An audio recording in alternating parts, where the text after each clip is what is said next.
तो आज 5 मार्च को जो 1B का पेपर हुआ 2026 का, वो पेपर ये है। आज जितना आया उसके बारे में बात करेंगे। Ortho centre of the triangle बल्कि बोल रहा -2 -1 6 -1 2 5। या देखिए फाइल में से जो है ortho centre -2 -1 same 6 -1 2 5 ortho centre. ये पहला LAQ 18th क्वेश्चन आया। फिर 19th वाला theorem number 3 area of triangle ax square 2x by by square, area of triangle ax square 2x by by square, lx and y n equals to 0, n square root h square minus ab am square 2hlm plus bl square। फिर इसके बाद जो 20th question है 20 वाला, ये यहाँ से second question है। होमोजेनाइजिंग का सेकंड क्वेश्चन बार बार बोला कर लो बोल के, खैर कर तो लिए पूरे जने। फाइंड द वैल्यू ऑफ के 2x square 2xy 3y square 2xy minus 1 और line x plus 2y equals to के म्यूचुअली परपेंडिकुलर। इसके बाद प्रूफ करती है कि आपको यहाँ पर दे दीजिए, यहाँ पर फाइंड द बोलते हैं, प्रूफ द लेके कहते हैं l plus m plus n mn nl lm perpendicular to each other. तो ये भी आपको एक क्वेश्चन है। और डिट ये क्वेश्चन देखिए, x power y y power x a power b x power y y power x a power b, proof that. ये सेम कॉलेज की फाइल से जो हैंड रिटन फाइल थी उससे क्वेश्चन पूरे डिट टू डिट है। टाइप 2 का पहला क्वेश्चन।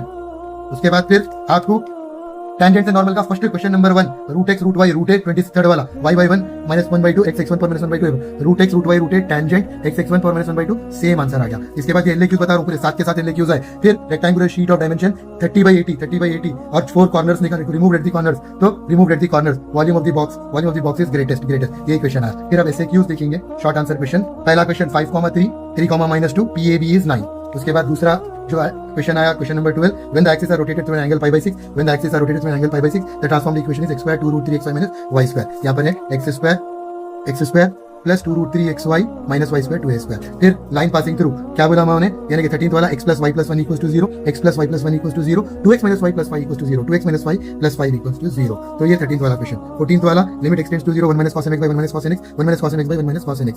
14th वाला क्वेश्चन। 15th वाला derivative of cot x from first principle से cot x का करना था आपको ये। उसके बाद फिर पार्टिकल मूविंग का है, ये particle moving along a line, same velocity और एक्सेलरेशन मालूम करना है। तो ये एक 17th वाला क्वेश्चन उतरा डिटोडेड। टाइम की कमी की वजह से जल्दी बोलते जा रहा हूँ। 6 शॉर्ट आंसर, 7 के 7 लॉन्ग आंसर और 2 मार्क के क्वेश्चंस के लिए। खैर ये पहला क्वेश्चन है, find the equation of same 2, -3 0, -3 2, -3 0, -3 equation of line containing. फिर लेंथ ऑफ परपेंडिकुलर का है problem, same to same question है, लेंथ ऑफ परपेंडिकुलर से आया। ये सेकंड वाला क्वेश्चन है, वेरी शॉर्ट आंसर। फिर थर्ड वाला distance between 4 2 3 4 -2 107, same to same question है। फिर question equation of line whose plane whose intercept x y z are 1 2 4 respectively.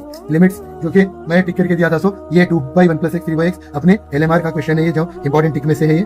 और ये क्वेश्चन इंपॉर्टेंट टिक में से है, आप लोग OBSQ के नोट्स चेक करो, मिल जाता। और ये x square 5x + 2 2x minus 5x + 1 limit extend to infinity. और ये क्वेश्चन भी इंपॉर्टेंट क्वेश्चंस में से ही है। तो सब बच्चों को जो इंपॉर्टेंट के VSQ के 2 मार्क के नोट दिया था, सॉल्व करके लिखे, उसमें से है ये। तो आप ना चेक कर लो, कुछ भी डाउट रहा तो मेरे से पूछ लो। तो अपने टोटल 8 VSQ 6 SAQs और 7 के साथ LAQ है। तो वेरी गुड बच्चों।